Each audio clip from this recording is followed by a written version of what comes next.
morning and welcome to the Sankalp Global Summit 2021. My name is Urvashi Devidayal and I lead the Sankalp Forum from India. Thank you to everyone who is joining us from across the globe today at all hours of the day and the night. I'm joining you today from Mumbai, India.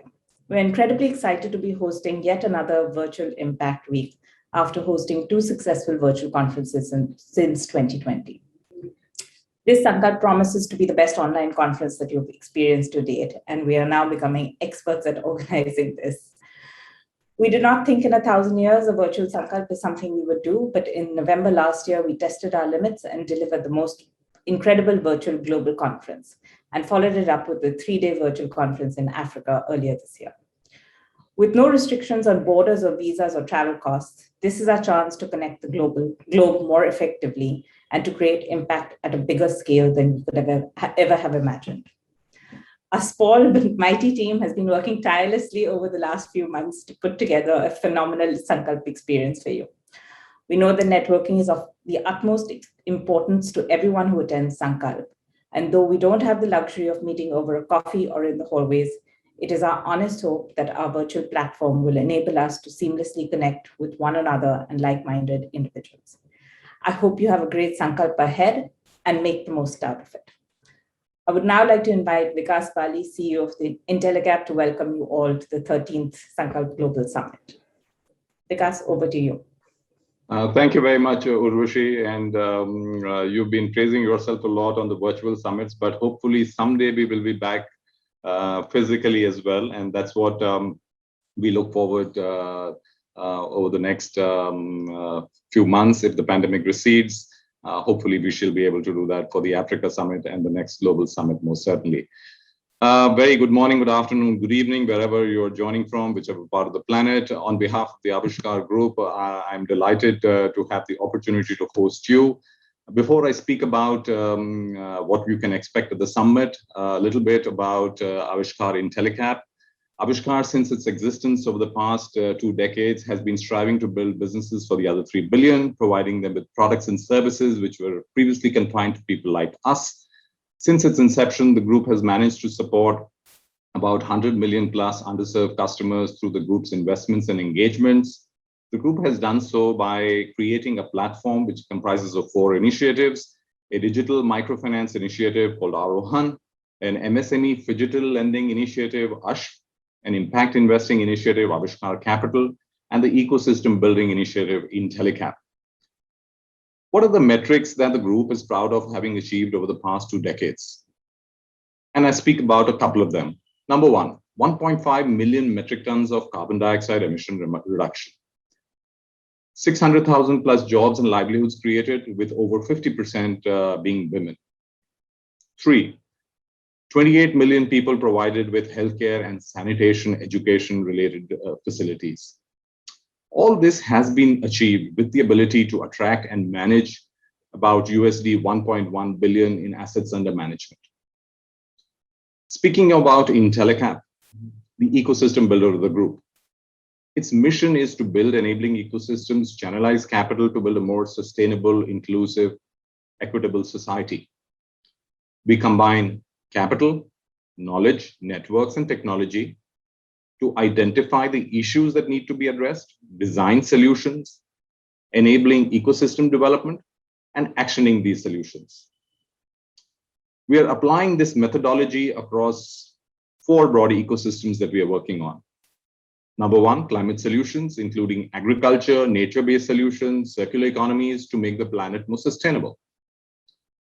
Second, health, including water, sanitation, nutrition, and health tech innovations to deliver a much healthier planet. Third, livelihoods.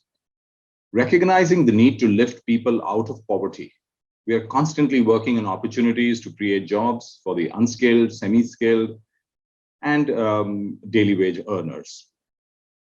Our specific focus in this is also to increase women economic participation. And last but not the least, financial inclusion.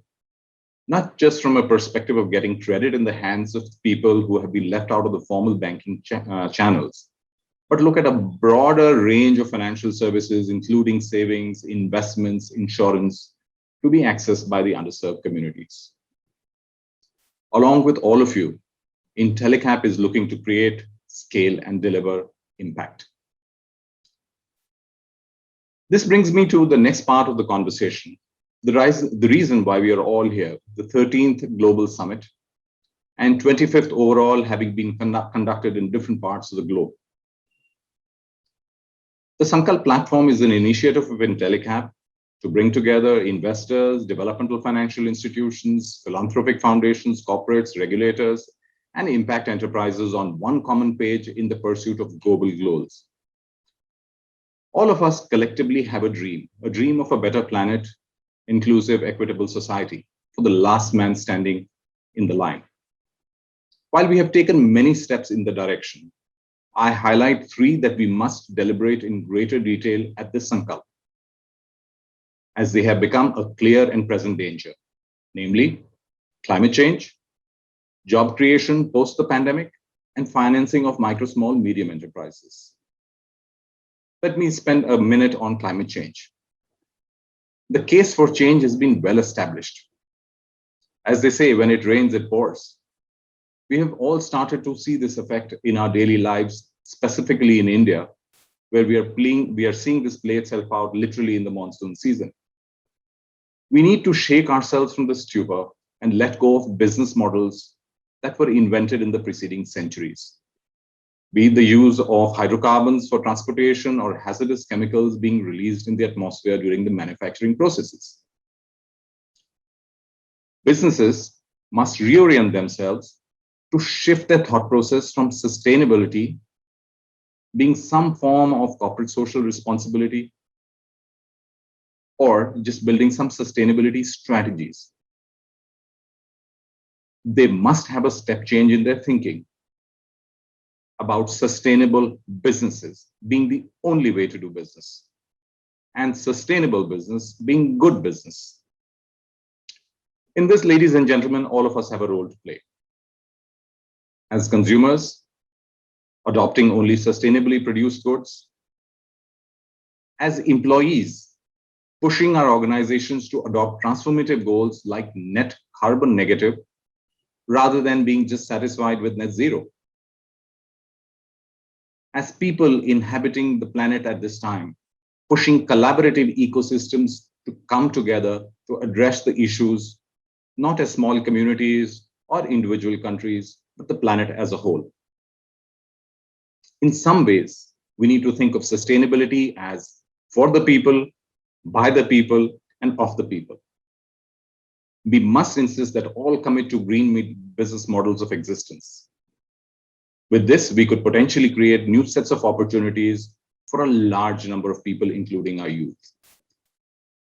This brings me to the second broad area that all of us need to focus on. No one in the plenary today has been untouched by the stories of the untold economic misery along with the human tragedy that the pandemic has unleashed. Across the global south, millions have slipped back into poverty.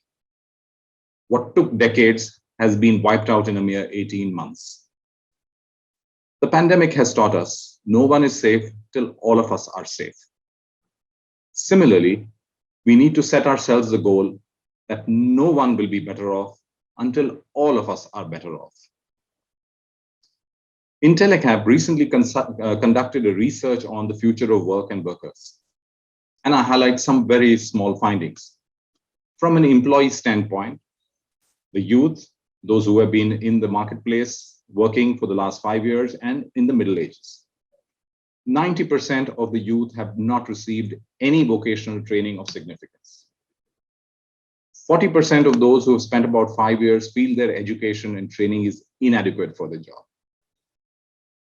50% plus who are in mid-career see automation as a significant threat. What do the employers feel? 90% of them do not want to invest in reskilling employees, with 70% believing that it's the government's responsibility. 42% say they don't get skilled workers for the requirements. 44% say that lack of labor market flexibility will be a barrier to technology adoption. Friends, if our present is saddled with such issues, how do we de-risk our future? specifically for the youth and the mid-career professionals who need reskilling. There is no one answer, but as a first step, different constituents on the demand side, especially MSMEs, as they constitute about 30 to 50% of the GDP, and the supply of labor, be it youth, young professional, middle-aged, need to be brought together on one platform such that demand and supply could meet. Maybe someday we will have an Uber-like platform where job seekers and providers would be able to find each other with much relative ease. Goes without saying that we need to rehaul our TBET programs, our financing, reskilling loans, and maybe even secondary and higher secondary education. My third point, which I expect a lot of conversations this Sankalp, financing to MSMEs to impact entrepreneurs and initiatives that help social development goals. Access to capital has been significantly negatively impacted by the pandemic. For MSMEs in particular, the credit cycle needs to be kick-started again. There are several challenges both on the demand and the supply side. On the demand side, the long credit assessment cycles of financial institutions versus prompt informal lending. Need for customized products for the MSMEs to match their cash flows versus the plain vanilla products that are on offer. Most importantly, the difference in interest rate expectations, both offered and bearable. Add to this the equity investments that are always required to fuel growth. To address all of these capital needs and catalyze the private sector, we believe blended finance facilities need to be created not just for a few sectors in a country, but across sectors and across countries. Intellecap is currently working with the International Solar Alliance, a coalition of solar resource-rich countries, to explore the feasibility of setting up one such facility for increased solar adoption across multiple countries in Africa. We should ideate more such facilities across sectors and across countries. The above three topics that I have highlighted are not to the exclusion of the other very important issues that need to be deliberated upon, coalitions created, and action steps determined. Those that I have highlighted need our prompt attention. As friends, time will not wait for us to act. To conclude, our future is hostage to the thinking of the past and the present. Why tinker with something that works is not the approach that will safeguard our future. We need to believe in the power of creative destruction. I urge all of us to be the change that we want to see in the world. Join us in this journey of making impact at the heart and center of everything that we do. Let's mainstream impact. With that, I draw my monologue to a close. Hopefully, this will pave the way for lots of dialogues to happen over the next 3 days. My team and I would be delighted to be of any assistance that any of you might need. Thank you very much. Back to the main stage. Thank you, Vikas, for setting that vision. And I would be completely amiss if I didn't say that we also stand for the last woman standing also, just to remind everyone on the importance of gender in all of this. Without taking up much more time, I would like to quickly introduce our main panel for this morning. I'd like to invite Ms. Govind Ethiraj, the founder of India Spend, Dr. Mirai Chatterjee, Director of Social Security, SEVA, Wendy Werner, Country Director, IFC, and Asif Saleh, Executive Director of BRAC, to join us for this panel discussion. Thank you. Thank you, Urvashi. Should I take over now? Yeah, okay, thank you. Good morning, everyone. And I know that two of my panelists are not in the same time zone as me.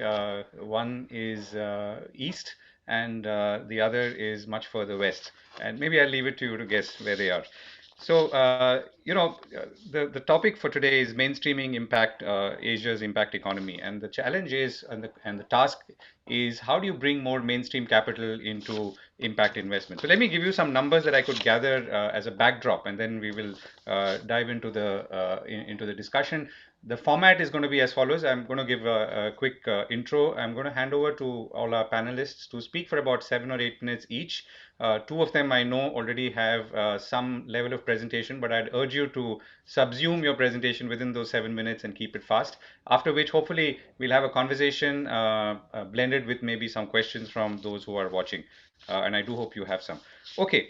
So if I were to look at the kind of impact investments we've seen between India and Bangladesh, since both players are on the stage here, we're looking at about 12 and a half, $13 billion in the last 10 years. Roughly 11 billion has been raised in terms of equity and capital in India. 600 enterprises and several 100 million people impacted. Now, the definition of impact obviously is a little tricky. Now, if you look at 2020 and India now, impact enterprises received about $2.6 billion, 243 deals, and most importantly, 13 successful exits. So, for those who are asking or want to know about what happens later. That figure was actually down from 2019, not surprisingly.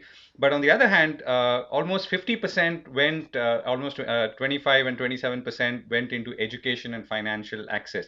Now, these are also the red hot sectors. So, and to that extent, considering that they're more consumer focused rather than maybe citizen focused, I would ask the question: are they truly impact? And that, I guess, brings us to the larger definitional question. But the fact is that they are making a difference. Now, what is impact is obviously known to everyone in this audience, but it usually sits somewhere between the not-for-profit, socially responsible investing, and of course philanthropic grants. And that's an area that everyone on this panel is very well familiar with.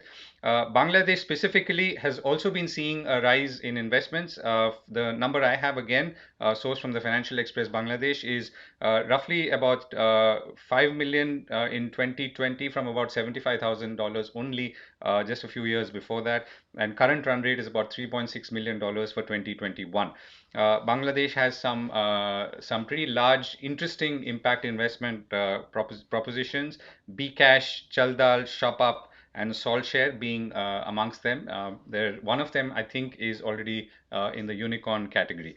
So generally, the median rate of return for investments in this space is about 10%, but data shows that the top 33% have even gained about 34%.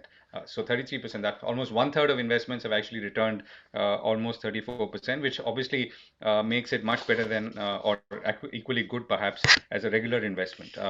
May not fit with, again, a red hot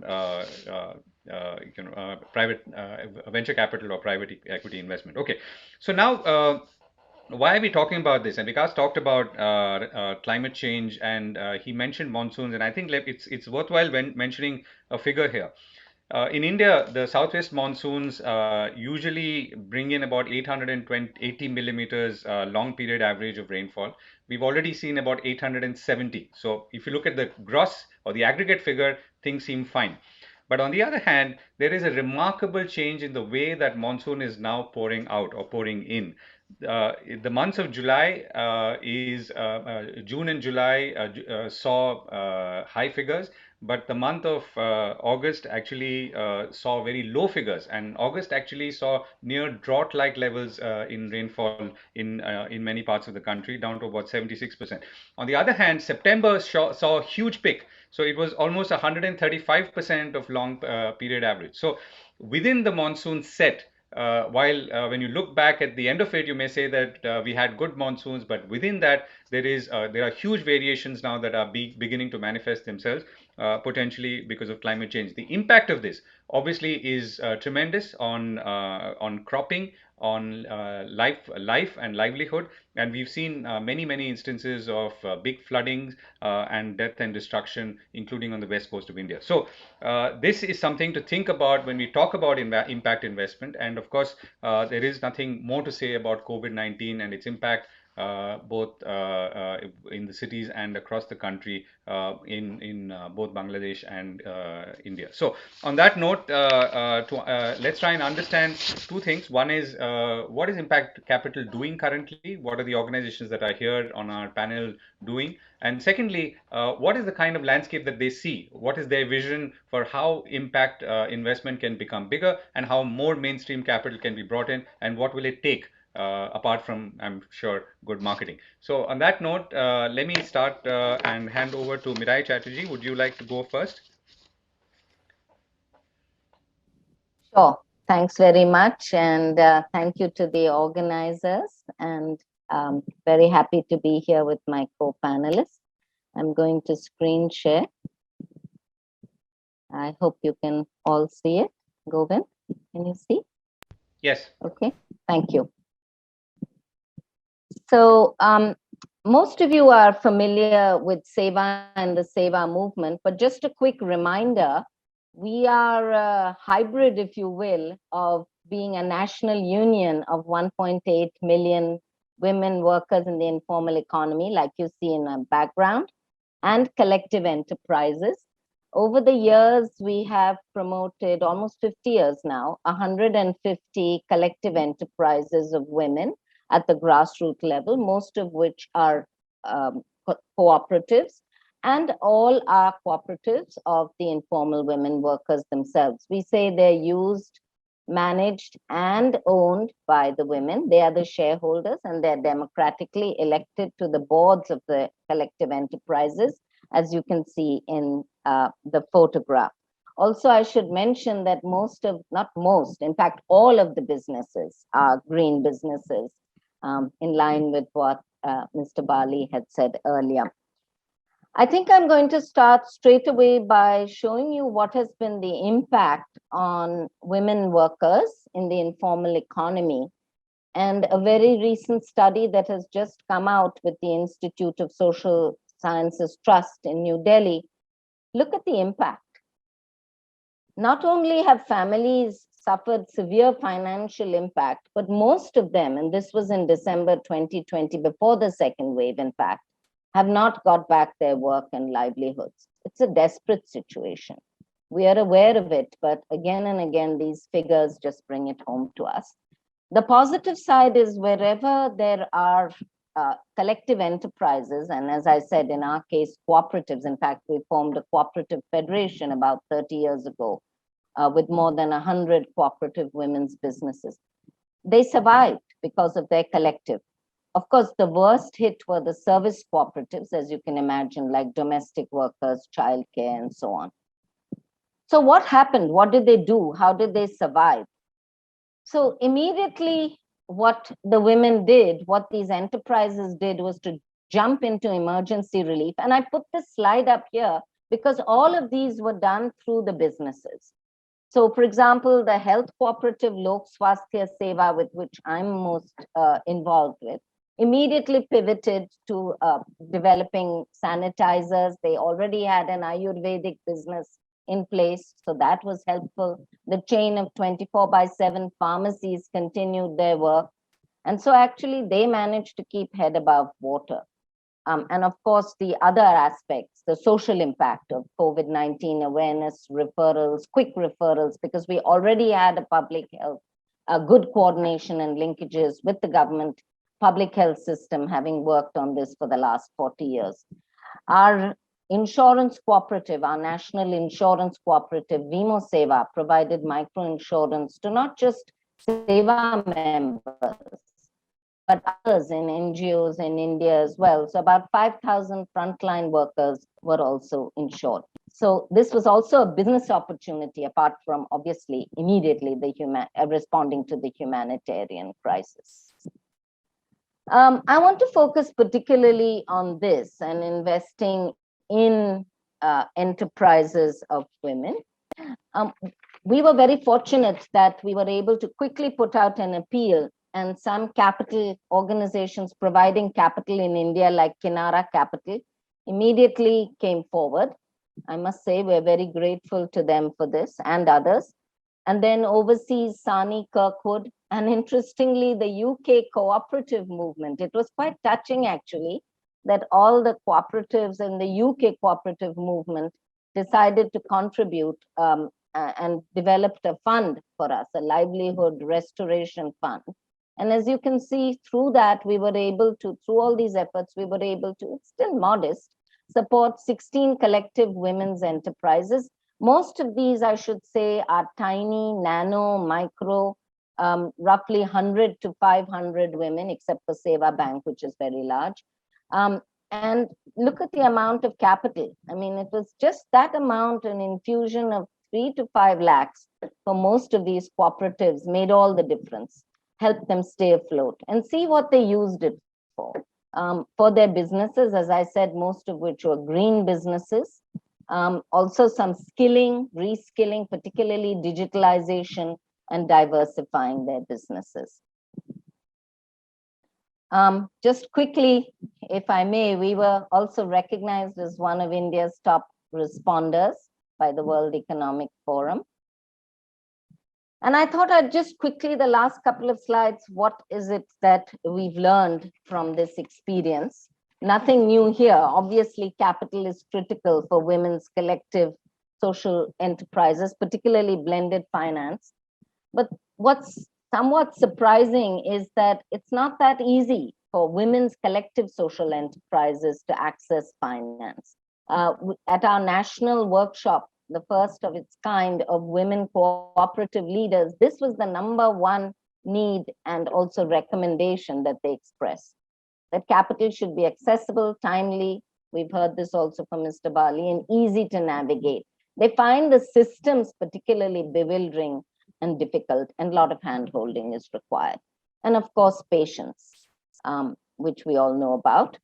We also found that it is a game changer, again, nothing new. I've already mentioned how small infusions of capital were critical for rebuilding, pivoting, setting, skilling, and so on. But I also want to mention here from our SEVA experience, it's the holistic and integrated approach, which is critical. It's not just capital, it's capital and social protection.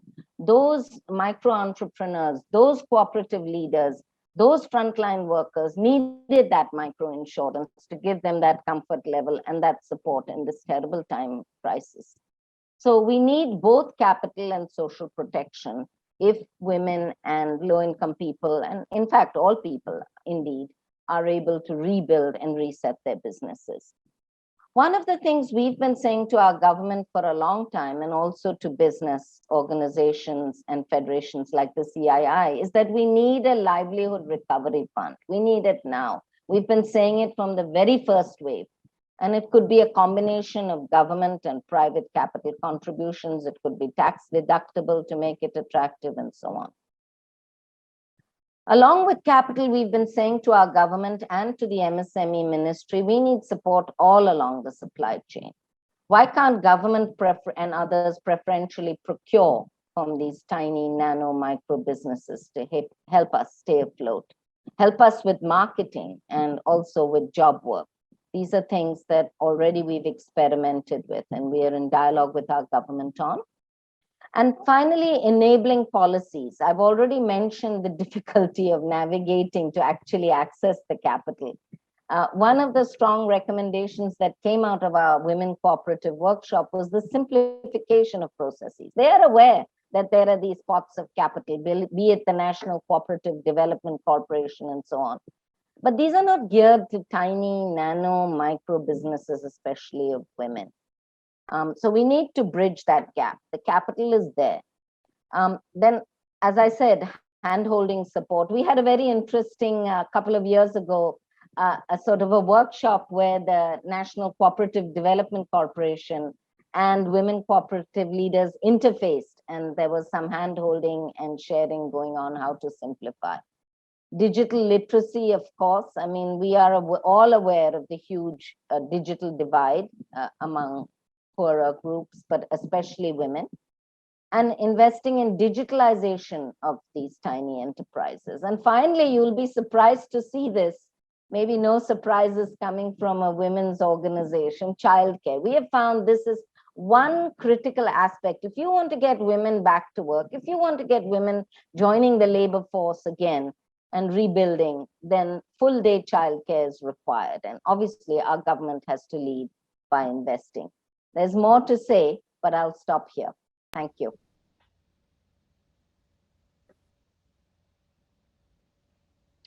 Thank you. Mirai, quick question on you talked about the Livelihood Recovery Fund, which I'm assuming is a post-COVID need. So do you see that transitioning into an overall fund, which in some ways fulfills pre-COVID needs, or do you feel that COVID itself has caused so much destruction that we need another set of investments and capital? I think both. I mean, I think we need that now. We're already late. We've lost so many tiny, micro, and nano businesses. So we need a livelihood fund in the context of COVID, and we had suggested this to our finance minister as well. We called it a livelihood recovery fund. You can call it a resilience fund. You can call it a livelihood fund. Call it what you want, but make sure that capital reaches where it's supposed to and in a timely manner, as has already been said. Okay. Wendy, it's over to you. Wendy is the outgoing country director of IFC for Bangladesh and the incoming for India. Great. Thank you so much for the opportunity to join Sankalp. And I'm very happy that our panel today is partners with IFC in Bangladesh as well as India.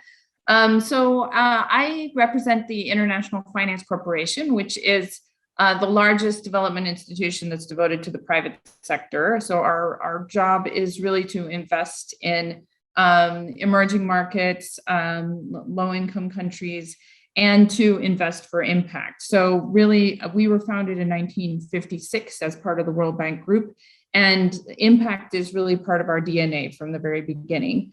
We have around $81 billion that is invested globally for impact. And when I say for impact, I think we were impact investing before we had the term impact investing. And that really means that when we're approaching an investment, we look at all of the factors, both on the commercial factors. We invest for commercial, returns, but we also look very deeply at the environmental impact, supply chains, employment, and part of that is our standards around environmental and social risk, but also around impact. And this is something that we've actually very much focused on in the last few years, looking at not only the impact of particular projects, but overall impact that IFC is making across key target areas. And some of our key areas that we look at investing in any country, but I'll talk a little bit about more examples in India, is really around the space of MSMEs, financial inclusion, as well as agribusiness and manufacturing. These are all areas that we focus on in many countries. And then infrastructure is a core area, and making sure that we're delivering services to the populations. In India, we have an investment portfolio around $6 billion. And I want to highlight, I think, some of the things that make IFC's investment approach unique.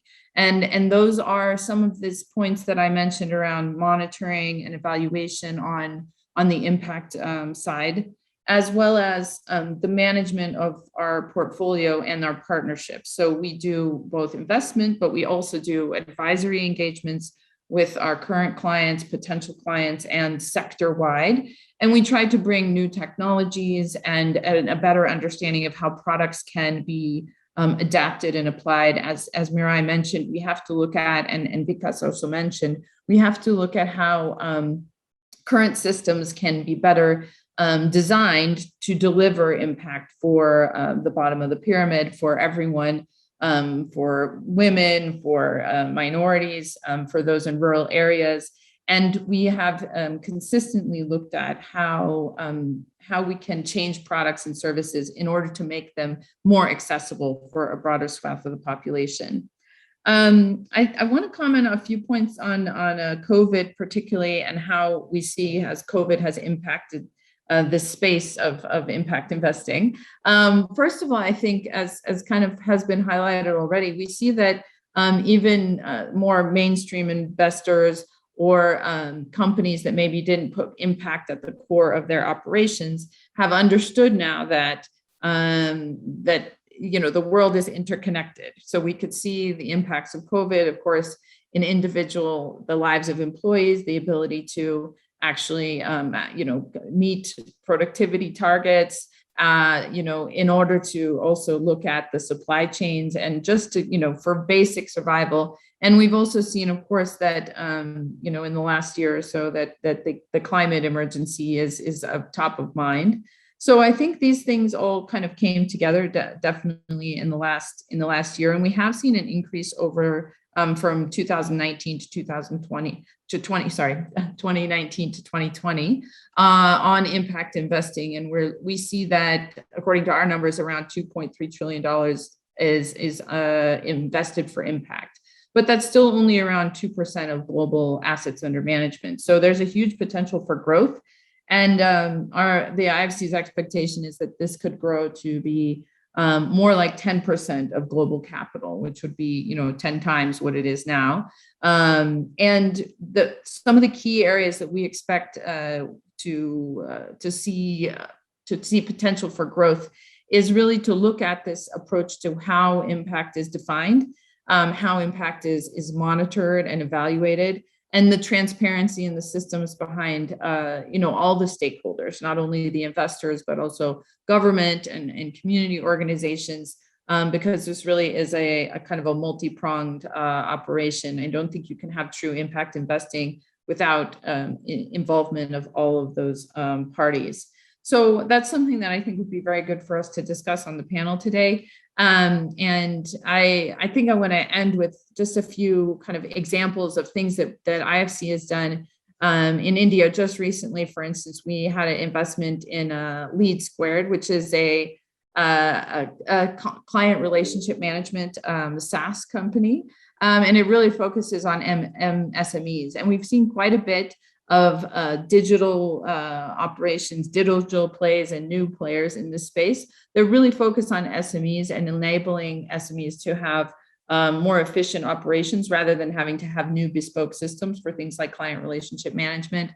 I think this is a great example, and we see particularly in the space of disruptive and digital investments that there is a significant scope for impact investing, as well as in some of the traditional sectors around the financial sector and new approaches to subnational infrastructure like water, wastewater, and clean and renewable power too. So I think with that, I'll end, and I'll look forward to the comments and questions that will come through in the panel. Thank you. Thank you, Wendy. Asif, it's over to you.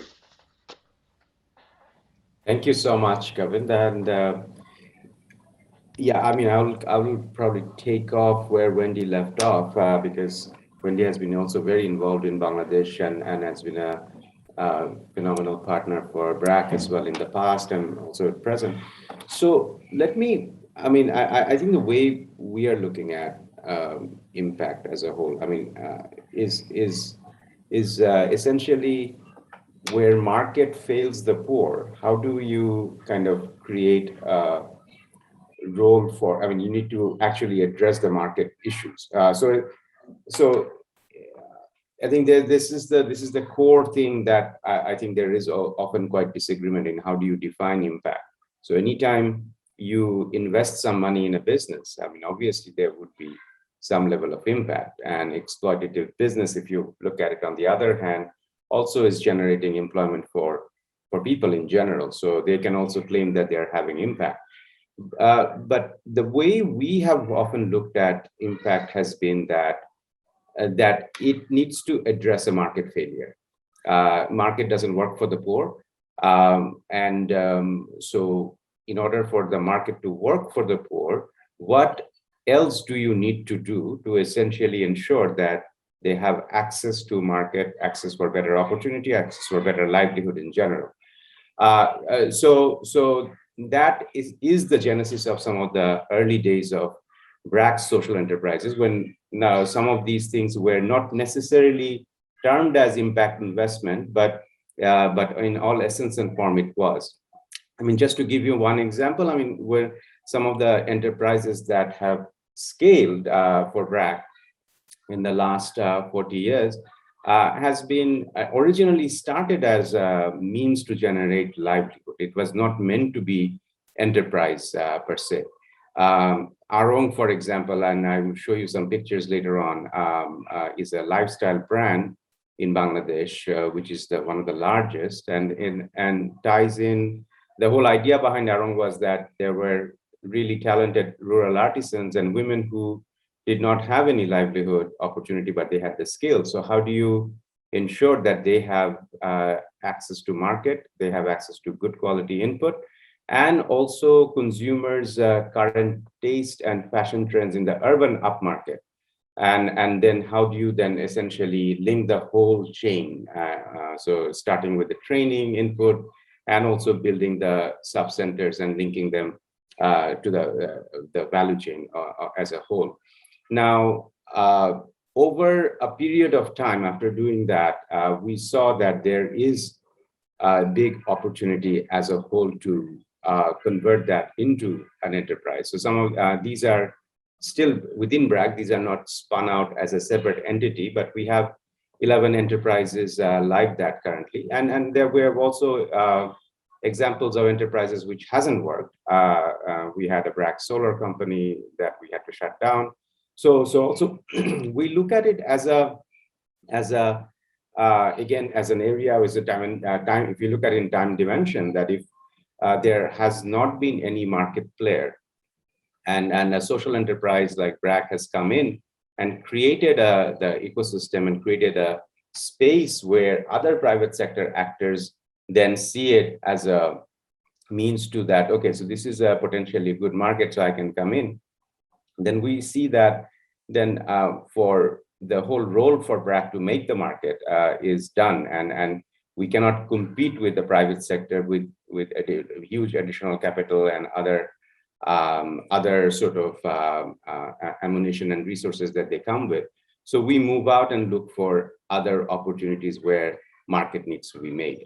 So, I mean, solar is one example where we had to, there were business challenges, and we also saw that the other market players have come in. So we took out, got ourselves out. Arong, on the other hand, has scaled up significantly with an annual revenue of almost $125 million US, then also linking about 65,000 artisans all around the country, and it's growing rapidly.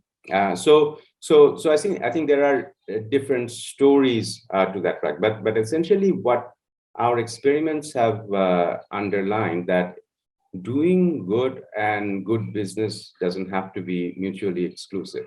I think you need the ambition, you need the entrepreneurial tenacity coupled with patient capital. I think it's very important that we actually understand that in businesses like this, where significant investment has to be made on building capacity and building the ecosystem, you need a longer time horizon for it to break even or for it to make see profit. So I think one challenge that we see in our current environment, impact investors do want to see a return in 5 to 7 years, which is very hard if you really want to be impactful in an underserved market. So it's gonna take some time, and I think that's where I think it's important to have the conversation around what is impact, prioritizing.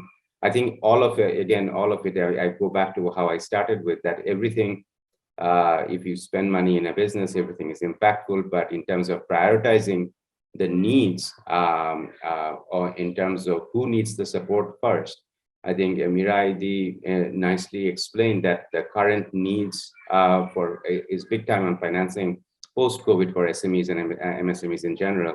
We see that in Bangladesh as well. So we also run a very large microfinance entity within Bangladesh, and post-COVID, we had a rapid shift of strategy because we saw that in a lot of cases, small businesses didn't get the support in time, or from the national system when they needed the support the most.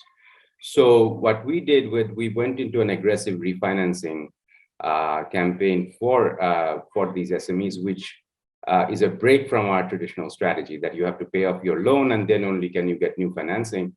We moved away from it, and that really helped take off some of the recovery last year, and we saw a phenomenal sort of return in the end of last year when a lot of the other MFIs really were very much risk averse. But of course, we didn't predict the Delta to come back again, and Delta came back this year. There was a lockdown, another lockdown that happened. So it has now pushed them back again, a lot of these SMEs, and these people need the support. So now the question is that I think it can come from another source of refinancing, but at the most, they also need some just purely grant-based support, so which not necessarily will come from a business, but it needs to come from the government itself. So we are talking with the government here as well to ensure that how quickly we can be the sort of agent for sort of delivery in terms of some of the stimulus support that the government is giving. But also just to kind of go back to the issue of time horizon and how our priorities changes for BRAC as well, that so we have now about 11 social enterprise that we started and which have small to large degree of scale.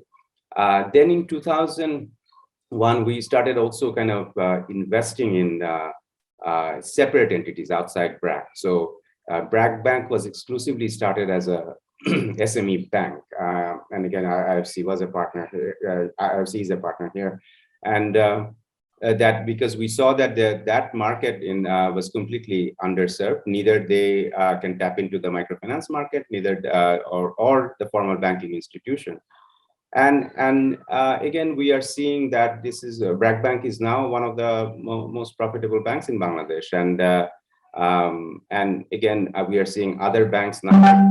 Other banks are now coming in to provide the support to SMEs as well, because now they see that this is also, you can make profit. So again, this goes to show that if you spend long enough time and if you build a sort of a strong foundation to support smaller enterprises or in an area where market is underserved, it doesn't have to be charity. It can be a very good mainstream business. So there have been now series of investments that has been made, which are from BRAC in other spaces. And also, as I was saying, that we are now looking at investments and social enterprises in two ways. One is where similar to the investment theme, can we now invest on other people's ideas and initiatives as an investor ourselves? As I was saying, that social enterprises requires handholding and they need time.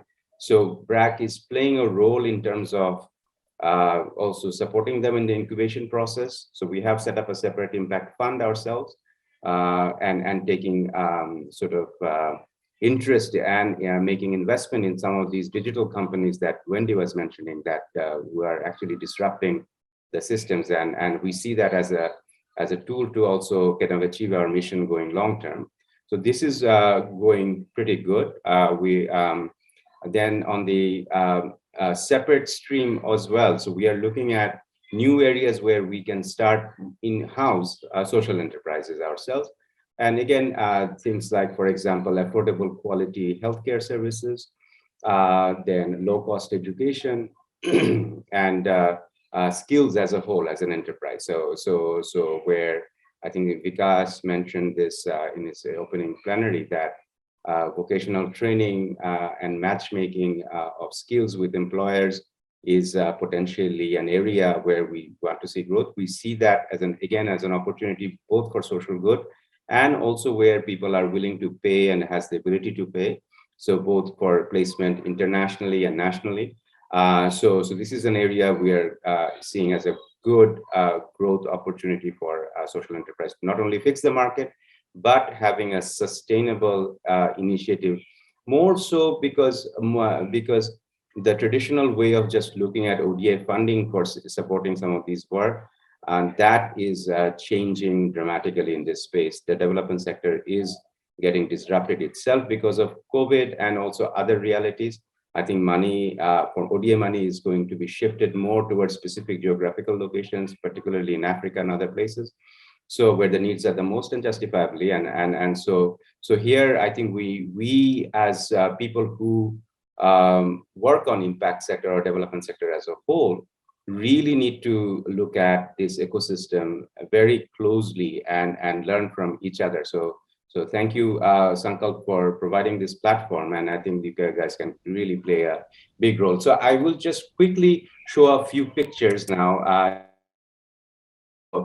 How some of these enterprises look. Let me just go.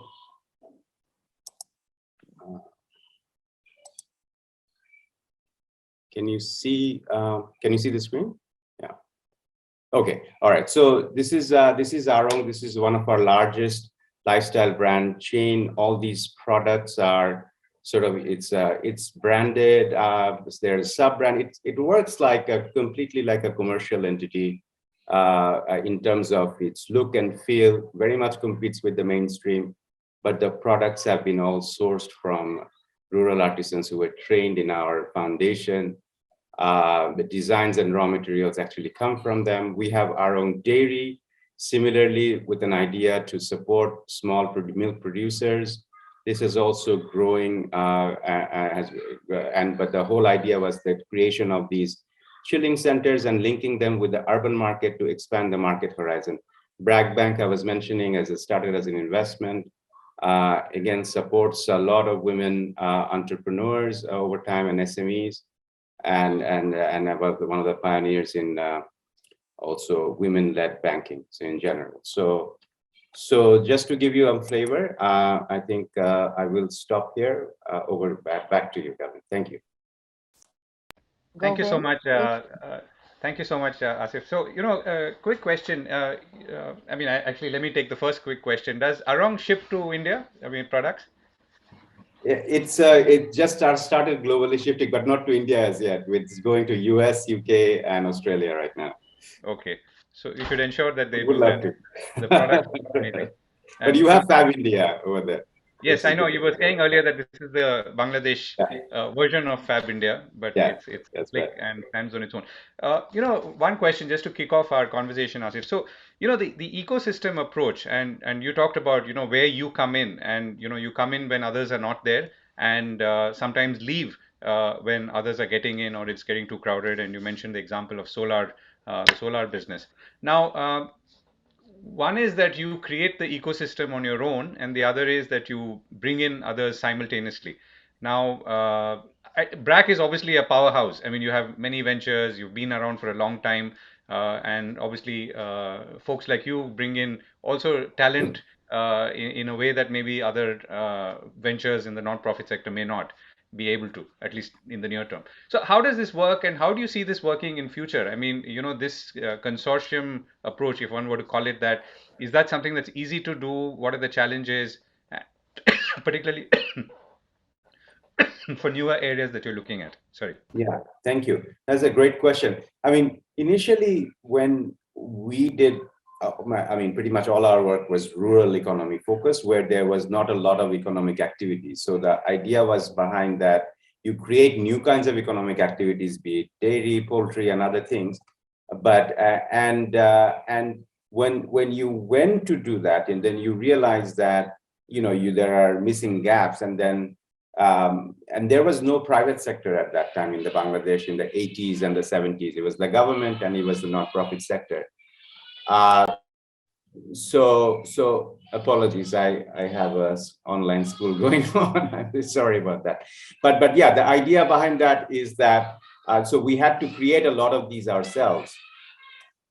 But now there are a thriving private sector, and I think there are opportunities for to partner more effectively, and I think there is a growing appetite to partnerships as well. So I think, and that this is where I think there has been a change of strategy for us, is that we don't anymore have to fill in the missing gaps all the time. So I will give you one example. I mean, water and sanitation, for example, has been a big focus for BRAC in the sort of development activities. So, I mean, at some point we had half the country where we provided sanitation training and also kind of the whole behavior change aspect.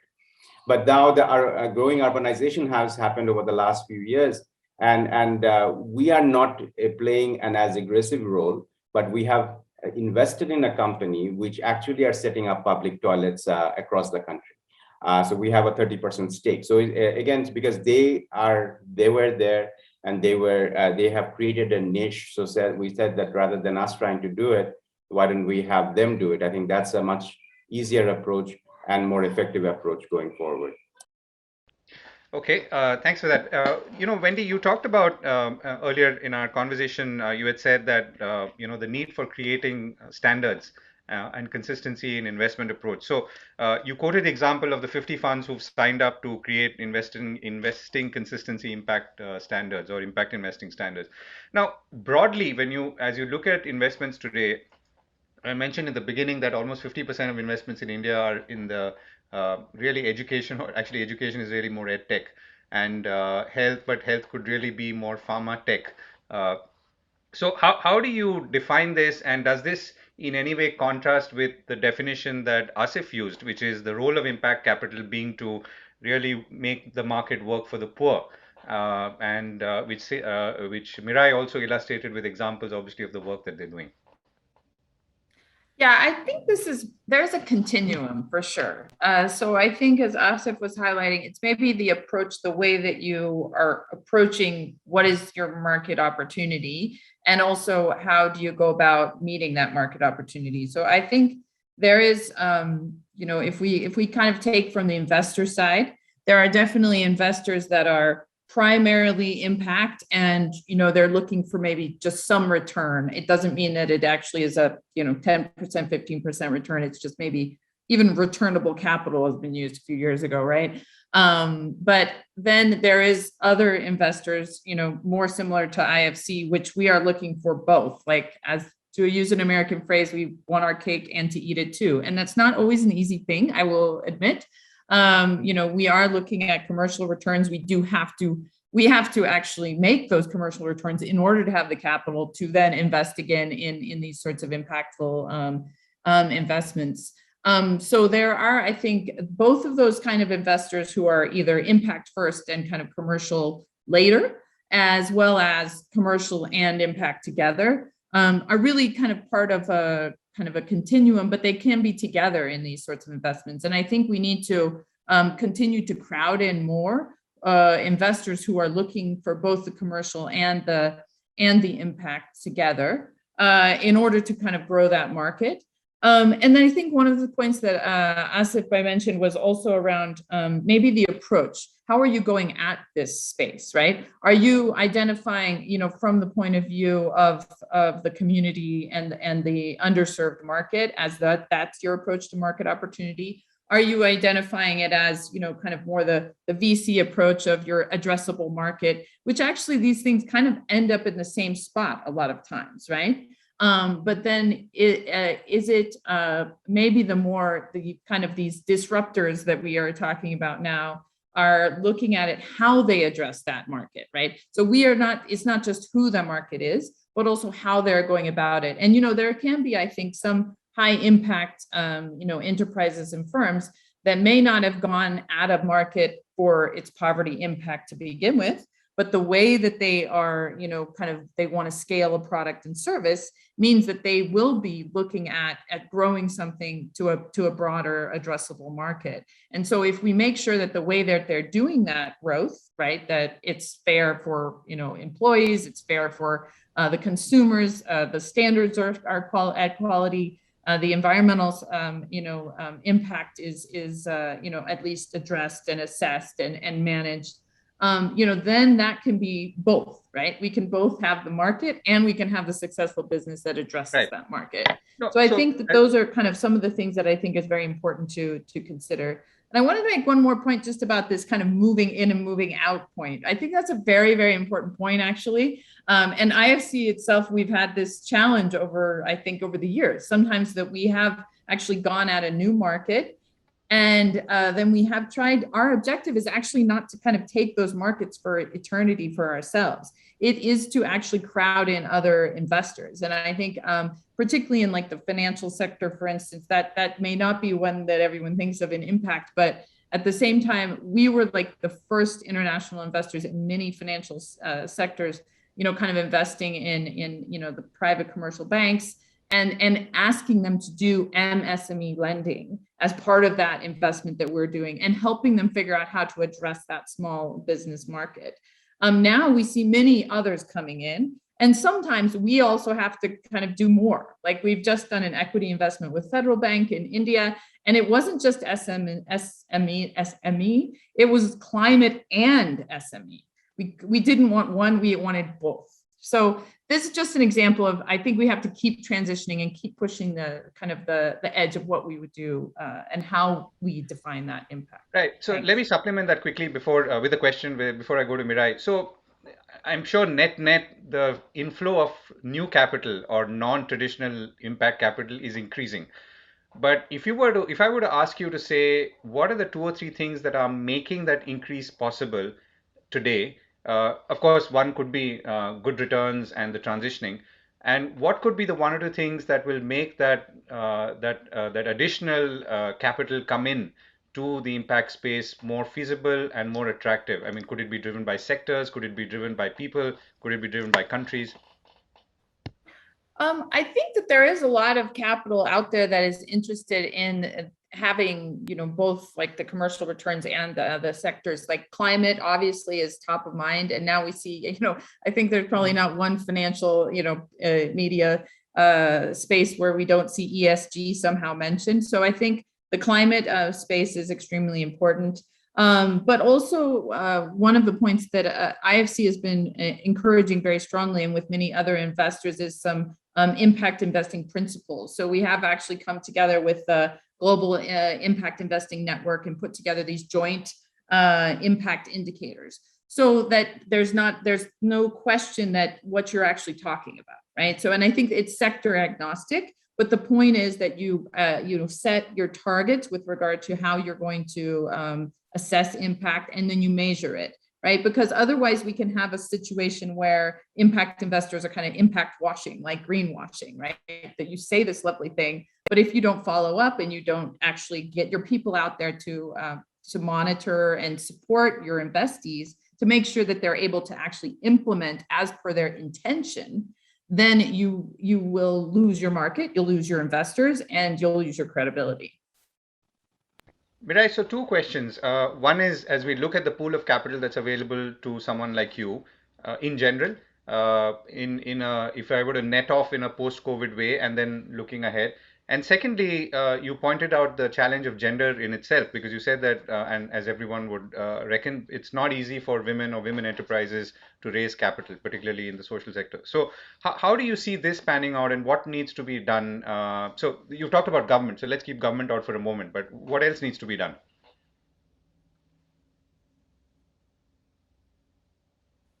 Sorry about that. Yeah, thanks, Govind. And there were a couple points actually related to this that I missed saying.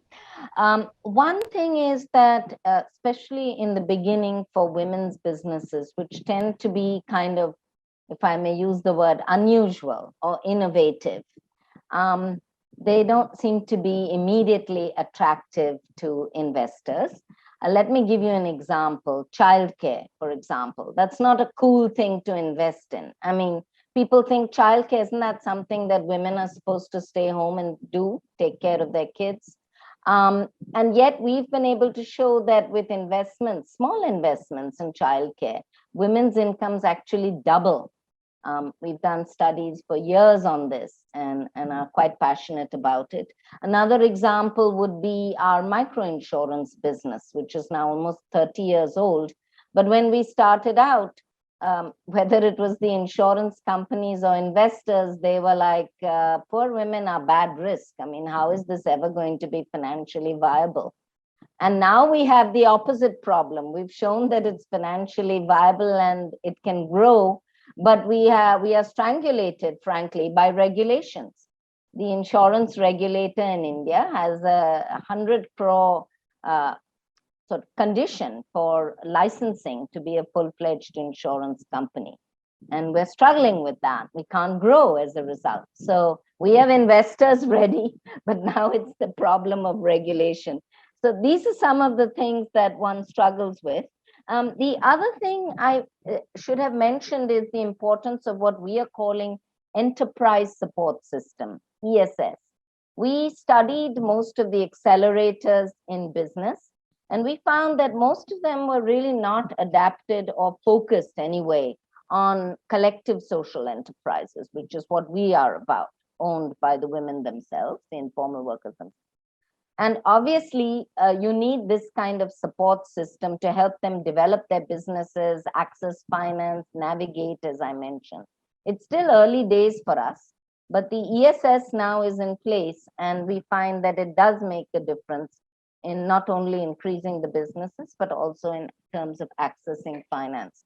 And I think importantly for us, what has been, if you are able to show, speaking of impact, that these small investments even have huge impact on the ground at the grassroots level in jumpstarting local economies. If there's one thing we learned during this pandemic, it's not only to tackle viruses at the decentralized local level from the public health perspective, with local people leading the charge and doctors and others in support. The same would apply, we would argue, to livelihoods.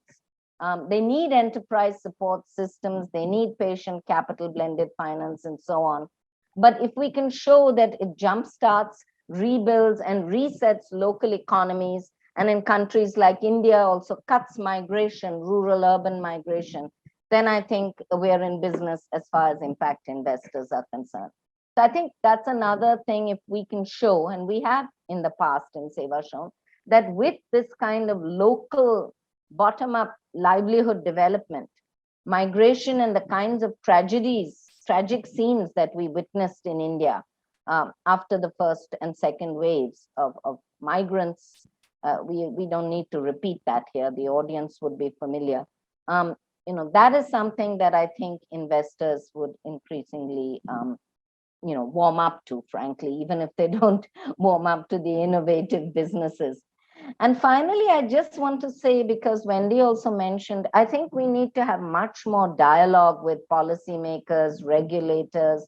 As I mentioned, we are in dialogue with the MSME ministry because most of their focus has been on individual micro entrepreneurs. Nothing wrong with that. They should continue. But what about collective social enterprises? And also the government, I know you said we've moved from government, but the government e-marketplace, GEM portal, try and see how women's enterprises can get on. It's so difficult to navigate. So these are some of the changes that we think are really important. And we've also been in dialogue with the World Bank on issues like procurement, because that's important. How do you procure from tiny nano businesses? Because, it makes all the difference. Just one of those orders and so many families come out of poverty. Right. Is Arong an inspiration for you in any way for the artisanal work? It sure is. It sure is. Absolutely. BRAC, as we have, all of us, including myself, over the years have visited and been inspired by BRAC, and there's so much to learn from them. I guess our approach is more what our founder Ilaben Bhatt says, remain small but think big. So we have these small businesses of women, which then we federate. So then they become a collective force. So there are different approaches, but and perhaps, as for us, the managers and the decision makers on the board are the informal workers themselves. And I think as compared to BRAC, if I may compare, we take more time. We're a little slower, but we are confident we'll get there. Okay, so we've also run out of time almost. So I'm going to ask each of you for a quick sum up, and let me go and let me start with Wendy. So maybe a bullet point. The objective of this discussion was to talk about how do we mainstream impact, and in this context, bring in more mainstream capital into impact. What's the one or two things that you see as opportunities, and maybe one challenge as you look ahead? I'm going to put the same Sure. question to all of you. Sure, thank you. I'll try and be very quick. So thank you, Govind, for this. It's been a great panel. So I guess I would reiterate back to the point that I mentioned on really the principles behind measurement and definition and targeting and really monitoring that. And I think that kind of cuts across many of the things that we talked about. So as Miranda just said, she was mentioning around women's owned enterprises, right? The same issue we see when we're trying to encourage our investees and in the sector at large to go for women as employees, women as consumers. They just don't believe that that's the market. And if you're not measuring that market, then you will never know that that market exists, right? So I think it's very important that we do look at all of the processes, and it takes detailed work. I mean, we have an army of people who look at our portfolio and constantly are going back over the standards. What did we expect? What did we do? How could we do it better, right? And so not everyone can have the army of people that IFC has, but still the same idea of these principles is really to make sure that we are put it up top, that this is important, that you can have both the commercial returns and you can have the impact. And then how does it actually work out in the end, right? Can you do both of those things? And there's going to be adjustments over time. And the second big opportunity, I would say, is definitely in the climate space. And you can see that people are not just putting that in climate in just a small portion of kind of our portfolio, right? It's really across the board, and also is seen as something that's integral to the products, integral to supply chain, integral to how a company operates, back to some of the things that Mirai mentioned, even on procurement and the details. So it really is the work of detail. And that means that you do have to have quite a detailed approach on measurement and impact. So thank you.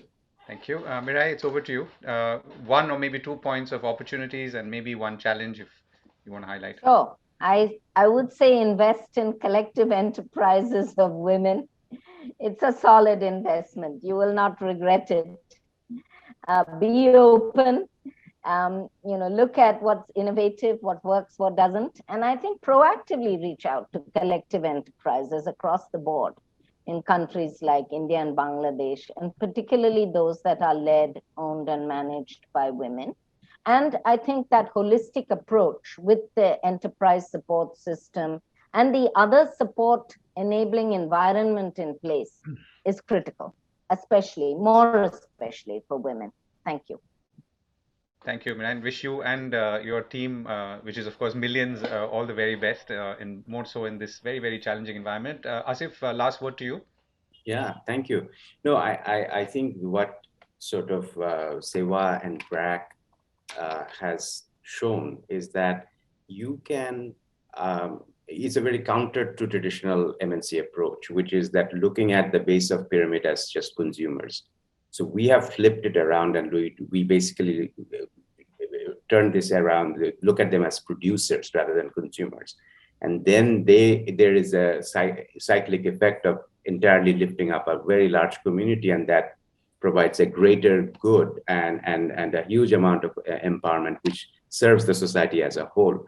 So my sort of the common thing that I would say is that let us flip that sort of theory around just looking at as consumers, and also at the same time that let's not look at for the private sector, that let's not look at this as something of a more of a CSR. I mean, again, this is a strategic business that can actually make money for you as well. So if you're looking purely from a financial incentive perspective, so that's so again, doing good and good business doesn't have to is not mutually exclusive. That's one message to the private sector. And the second thing I would say that what Wendy said, that it does require rigor, it does require army of people. But the fundamentally first thing that it requires that you need to be curious and be interested in this market in the first place. And if the results, the reason I was highlighting that, again, there are proof that it works with the time and effort that is given, and with the right type of rigor is given and the execution. I think this actually is a much more sustainable solution for the longer term. So I think mainstreaming capital, going back to what Vikas says, I absolutely says that it should not be a impact investment. All investments should be impact driven. Thank you. Right, and that's a very encouraging note to end on, Asif. Hopefully, everyone listens to you and acts accordingly. We are seeing a lot of investment come in, but we obviously hope that the net impact investment pool becomes bigger and bigger, and perhaps driven by newer trends like climate, but also hopefully to take care of the tens or even hundreds of millions of disadvantaged people for whom, as you, Asif, rightly said, a market must be created in order for all of us to prosper. And perhaps Bangladesh is a good example of prosperity prosperity, per capita income, all having grown significantly in very, very short periods. So on that note, thank you very much to Sankalp for inviting us as India Spend to participate, and it's back to you, Urvashi. Okay, thank you very much, Govind, and thank you very much to this incredible panel for joining us. The insights you all have given us across this last 1 hour, we're actually going to be deep diving into all of these insights across these next 3 days. We've got about 300 practitioners who will be speaking on 52 sessions, breaking down a lot of these issues and getting a lot more insight. So please join us for the rest of the summit. I will actually now hand over to my colleague George, who is going to present the first Sankalp Global Award 2021 for this year. So thank you all, and we hope to see the rest of you all for the rest of the 3 days. Thank you.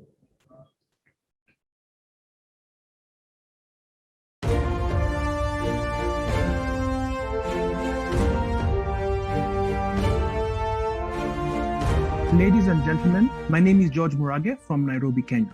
I will be your host for the Sankalp Global Awards 2021, where we will continue to celebrate entrepreneurs and their role in impacting millions across the world. We will be honoring the 5 most promising social enterprises across sectors. On behalf of the Avishka Group, Intellecap, and Sankalp, I extend a very warm welcome to you all to the 13th edition of the Sankalp Global Awards 2021.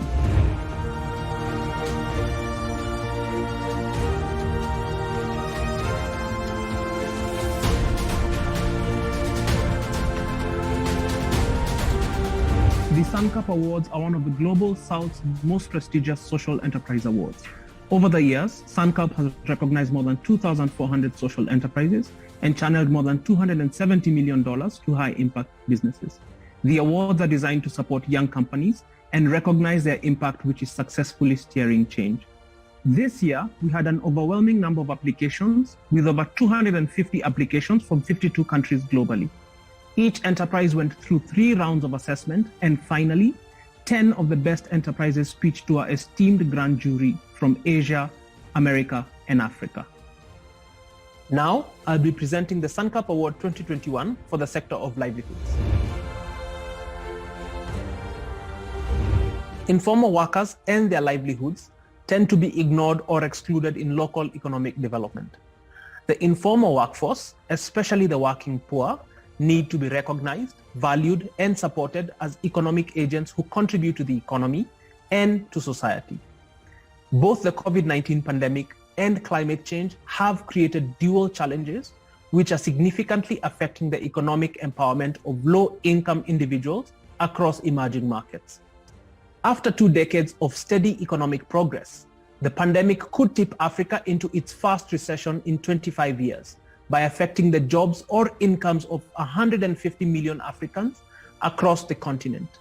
In Africa, more than 2/3 of the workforce are employed informally, and relatively low levels of social protection exacerbate the risk of their livelihoods. The Asian continent is particularly vulnerable to climate change due to a combination of high reliance on climate-sensitive livelihoods, high incidence of poverty and food insecurity, and high population densities in vulnerable areas. Extreme weather effects disrupt the stability of food supply as well as people's livelihoods. We'd like to feature two enterprises who are addressing these issues. Our first nominee is Me Meraki from India.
Our second nominee is Orja from India.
And the winner for Sankalp Global Awards 2021 in Livelihoods is Me Meraki.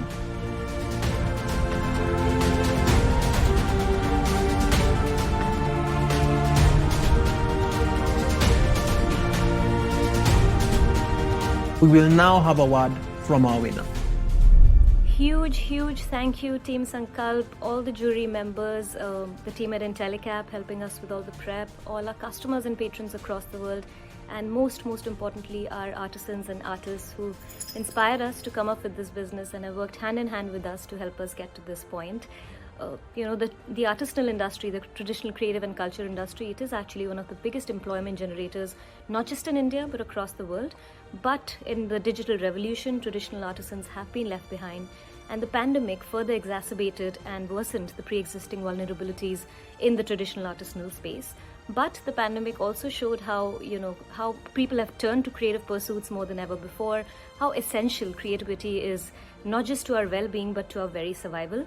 And that's why we truly believe that a culture tech platform like ours can enable artisans to be digital creators and not just survive, but thrive in the new creator economy with absolutely new livelihood opportunities. There should be no reason why they shouldn't have a loud and clear voice in the new digital world of today. It's an idea whose time has come, and we truly believe that technology should democratize access for our artisans and open up access to global opportunities and customers for them. We hope this can create a big impact for artisans, and we are very grateful for your support to supercharge our mission, and we hope to keep doing better. Thank you so much again. Thank you for tuning into the Sankalp Global Awards 2021. Please join me in congratulating the winner and all of the Sankalp Award finalists. You can visit the enterprises in the virtual exhibition space to learn more about them. If you are interested in investing in any of these amazing companies, please feel free to reach out to me via the virtual platform. I hope you enjoy the remainder of the summit.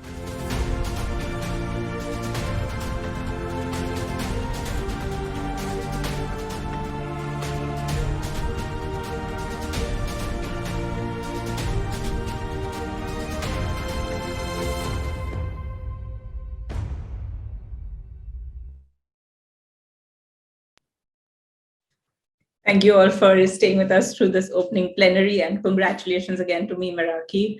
I always love seeing that video. It feels a little bit like we're producing the Oscars out here, but hopefully we have created that for the impact space.